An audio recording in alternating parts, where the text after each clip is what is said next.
This is a legacy episode of the Lesbian Historic Motif podcast, originally released as part of the Lesbian Talk Show podcast group. Some references may be obsolete. The show looks at lesbian-relevant themes in history and literature, has interviews and discussions about current historical fiction with queer female characters, including fantastic versions of the past, and presents new original historical fiction for your enjoyment.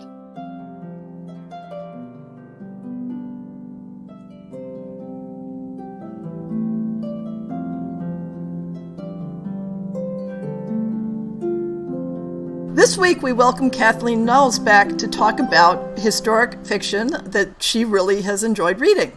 Welcome. Hello. So, why don't we start out? You had mentioned that you've read a lot of, that you started getting interested in historic fiction by some early authors in that field. Why don't you tell us a little bit about your favorites there? Well, I think the one writer who I greatly admire, although she certainly isn't known for lesbian romance fiction or lesbian historic fiction, is Mary Renault. Uh-huh. One of the first books I ever read as a gay person was The Persian Boy, and I just loved it. I thought the writing was really, really beautiful, and the story was really romantic, and the fact that it was set in ancient Greece, and she seemed to describe it so well. I just thought it was great, and I read everything else she wrote as well. Unfortunately, the one book that she ever wrote about lesbians, it wasn't an historic one. It was, I think, contemporary, although it would have been in the 40s, I think. So it's historic now. For her, her contemporary period of time. It's almost impenetrable to read. Oh. It's not the greatest. What's the title? The title is, oh my God, I'm blanking on the title, sorry. I don't remember. I'll look it up and I will insert it in here somewhere. Okay, but the idea of gay fiction and historic fiction was planted in my head when I read Mary Renault. I started doing that almost 40 years ago.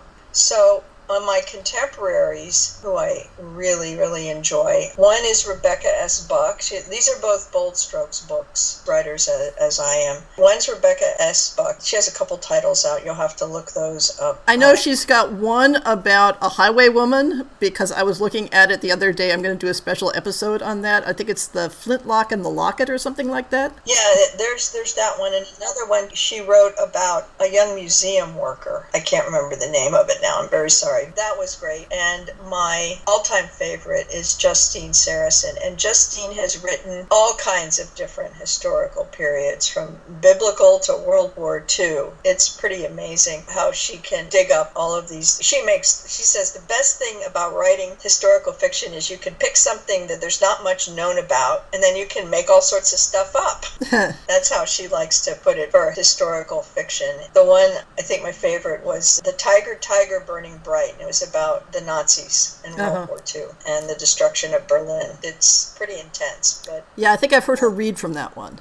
Really worthwhile, as is their recent one about the Soviet fighter pilots who were women. They had a squadron of women who were fighter pilots. And that was really true in the Soviet Union in World War II. Yeah, that one's the Witch of Stalingrad, right? Yeah, the Witch of Stalingrad. And I don't know how to put it, but Justine's really special. And it's really fun to know somebody like that and actually be able to talk to her every now and then. So those are my two real favorites, as far as two super favorites and one other that I really like, Rebecca Buck. Well, thank you very much for sharing some of your favorite books with us. Well, you're welcome. Anytime.